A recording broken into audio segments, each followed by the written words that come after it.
Welcome back to Record Rift, where we tear through history's pages to reveal the moments that shaped our world. Today, we're riding with the Mongol horde as they thunder into Europe in the 13th century, a storm of hooves and arrows that left kingdoms trembling. Picture terrified villagers fleeing as cities burn, knights facing an enemy unlike any before, and a continent on the brink of collapse. The Mongol invasions weren't just a military campaign, they were a clash that tested Europe's soul. How did the Mongols conquer so far west? Why did they stop? Join us as we unravel the Mongol invasions of Europe, a saga of terror, genius, and survival. Let's gallop into the chaos. By 1236, the Mongol Empire, forged by Genghis Khan, was a juggernaut spanning Asia, from China to Persia. After his death in 1227, his successors, led by his grandson Batu Khan and the brilliant general Subutai, turned west, driven by Genghis's vision of world conquest. The Mongols, numbering 100,000 to 150,000, were masters of mobility, their horse archers moving 100 miles a day, armed with composite bows and disciplined by a merit-based system. Europe, fragmented into feudal kingdoms, was unprepared. Poland and Hungary relied on heavy knights, while Russia's princedom squabbled. The Mongols had already crushed the Khwarezmian Empire and subdued Russia by 1238, sacking Kiev with devastating speed. Now, they eyed Europe's heart, seeking riches and dominance. The Mongol invasion of Europe began in 1236, targeting the Volga Bulgars and Cumans, nomadic tribes crushed by Subutai's lightning tactics.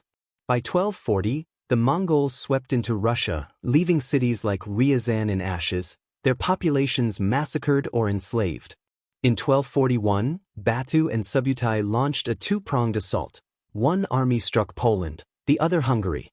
In Poland, the Battle of Legnica on April 9 saw 30,000 Mongols annihilate a coalition of Polish and German knights, including Duke Henry II, using feigned retreats to lure enemies into ambushes. Days later, on April 11, the Battle of Mohi in Hungary saw 50,000 Mongols rout King Bela IV's army, crossing the Sejo River at night to strike at dawn. Both battles left tens of thousands dead, with Europe stunned by the horde's ferocity. The Mongols' rampage was relentless. After Mohi, Hungary's plains were ravaged, villages burned, and up to half its 2 million people killed or displaced, with survivors like peasant Anna hiding in marshes. Subutai's tactics, scouts, encirclements, and terror overwhelmed feudal armies, who couldn't match Mongol mobility. In 1242, the Mongols reached the Adriatic, threatening Vienna and Italy. European chroniclers, like Matthew Paris, described apocalyptic fear, with rumors of cannibalistic invaders. Yet, Europe's response was fractured, kings bickered, and the Holy Roman Emperor and Pope clashed over crusades. Only fortifications like stone castles slowed the Mongols, who lacked siege equipment for prolonged campaigns. The Mongol retreat in 1242 was sudden and mysterious. After devastating Hungary, Batu halted his advance, returning to Mongolia. Historians point to the death of Great Khan Ogdi in December 1241, forcing Batu to attend a Kurultai to choose a successor. Logistical challenges, Europe's forests and castles, unlike Asia's open steppes, also strained Mongol supply lines. The retreat spared Western Europe, but the Mongols left a permanent mark, establishing the Golden Horde in Russia, ruling until the 15th century. Europe's losses were staggering. Estimates suggest 100,000 to 200,000 dead in Poland and Hungary alone, with economies crippled by looted cities and disrupted trade. The invasions reshaped Europe's trajectory. The devastation weakened Eastern Europe, leaving Poland and Hungary vulnerable to later powers like the Ottomans. The Golden Horde's rule over Russia isolated it from Western developments, shaping its distinct path.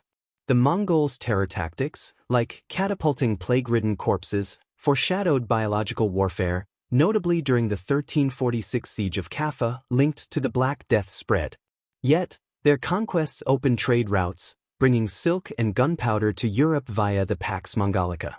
Chronicles like the Chronicle of Novgorod and archaeological finds, burned villages, mass graves, preserve the invasion's horror. The Mongols' brief incursion forced Europe to rethink warfare, inspiring fortified cities. The legacy of the Mongol invasions endures as a testament to both destruction and connection. They inspired legends of terror, from Prester John myths to modern films like The Conqueror.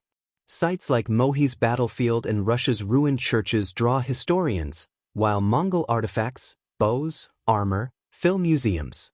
The invasion's lessons, about unity against external threats and the limits of conquest, echo in modern geopolitics. The Mongols didn't conquer Europe, but their shadow lingered, proving even the mightiest empires face limits. The Horde's charge west wasn't just a campaign, it was a wake-up call that reshaped a continent's destiny. That's the thundering saga of the Mongol invasions of Europe, when the Horde shook the West. What do you think? Could Europe have united to stop the Mongols, or were they unstoppable? Drop your thoughts in the comments, and tell us what historic clash you want us to explore next on Record Rift. If this journey through the 13th century gripped you, smash that like button, subscribe, and hit the bell to join our quest through history. Until next time, keep uncovering the rifts that shape our past. This is Record Rift, signing off.